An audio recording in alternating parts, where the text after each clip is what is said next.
You thought I fell off? You're smoking something. Hello and welcome to Dad Reviews. I'm Richardson, and today I'm giving you April's recommendations for Netflix. Yes, this is a new feature here on Dad Reviews where I'm just going to give you a few recommendations, well, for Netflix. I mean, you just literally repeated exactly what you just said previously, but just in a slightly different order. No. Anyway, I'm a bit out of practice. I'm getting back into the swing of things. I apologise if this is a bit naff. Anyway, Netflix, what's on at the moment? What should you be searching out there? Of course, I'm going to start with Tiger King. If you've not seen it, I mean, where have you been? What rock have you been under? Could you pick a better time to watch something like this and have a binge of it? The first episode's a little bit slow, and we did join it a little bit after all the hype and everyone going, oh, Tiger King, Tiger King. So we were like, okay, people are getting a little bit too into this, so what we're going to do is just, well, we're going to watch it. You're losing it again, aren't you? You're absolutely losing it again. Anyway, Tiger King, it's brilliant. It's just mental. You know, second episode, I was like, Third episode, my chin was on the floor. For those that have already seen it, those that don't know, there is another episode actually been released. There's nothing to describe it other than just go and watch it. I can't even compare it to anything. It's just mental. I'll tell you one thing about it actually. It's made in such a way that the director has taken you on a path where you end up resenting people, hating them, and then liking them again, and then almost back and forth with lots of different characters, which is a priceless thing to do. Very good filmmaking, and that's the best way to describe this. I think if it was made by a different group of people, this might not have been anywhere near as entertaining as it is. Move on now, mate. Anyway, we get it, Tiger King. Most people have already watched it, so most people have actually switched this one off already, and you've lost everyone. You've lost all the audience. Well done. Well done. Right, sorry, okay. The new series of Better Call Saul is out. Again, everyone's seen Better Call Saul. I don't think they have. Well, if you haven't, you need to look this up because there's loads of series on there. It's really, really good. It's also like a prequel to the Breaking Bad series, which if you've not seen that is amazing. If you have seen that, then go and watch Better Call Saul.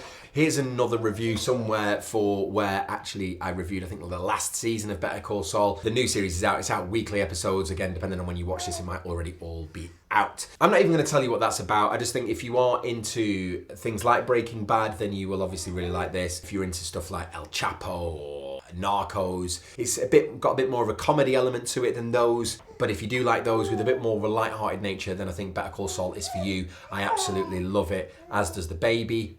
Move on. Come on, mate, move on. Okay, if you have seen my Amazon Prime recommendations, you will see that I have recommended All or Nothing, which is a fantastic sports documentary, various series covering lots of different teams. Netflix, what have they got on their sports radar? Well, The Last Dance, or The Last Dance, depending on which part of the country you're from, has just come out on Netflix, which is about basketball, NBA.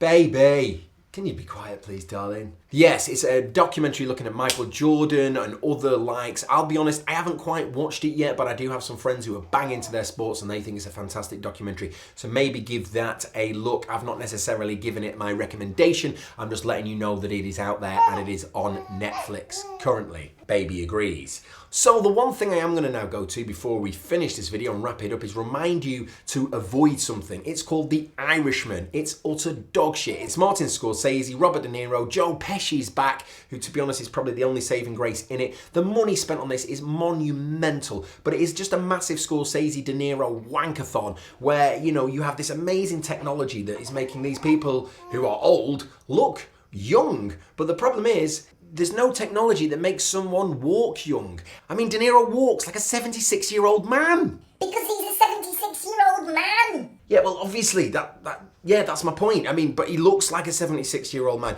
He has a fight with a guy at one point, and, you know, no, not meaning to offend anyone, but he looks like he's cerebral palsy, like he just can't fight. He's a 76-year-old man. He's a 76-year-old man. But the technology's making him look about 40, and you know what? It just doesn't work for me. And sadly, this is the first film in about 20 years that I didn't even finish, because I'm one of these weirdos that when I start a film, I commit to it, and I'm like, right, I've got to follow this through. Not this. Mainly because it's 19 hours long. It's about 3 hours, isn't it? But you're overreacting. Well, actually, it's over 3 hours. It's about 3.5 hours, and it was just, I'm not going to put up with that. not putting up with it, I'm sorry. Anyway, avoid that like the plague. It's 3.5 hours that you could spend watching something else, like Better Call Saul or Tiger King. In fact, in 3.5 hours, you can watch most of Tiger King. So that would be my recommendation, Tiger King and Better Call Saul. I will be coming back each month with some more nostalgic things that are already on there, things like Mad Men, Sons of Anarchy, which I'll go into more detail about in May or April 2nd one if I get bored and squeeze this one out. Squeeze it out. I mean, these videos aren't a massive dump. Oh, he's back. I mean, he's the only one in form at the moment, I'm not going to lie. Anyway, thanks for watching. If you have got to this part of the video, then great. You've been here a long time. They're my April recommendations for Netflix. Thanks for watching. I've been Marcus J. Richardson. Don't forget to like and subscribe. Please share the video if you do think it might be interesting to people who are looking for something to watch during lockdown. Until next time, peace out.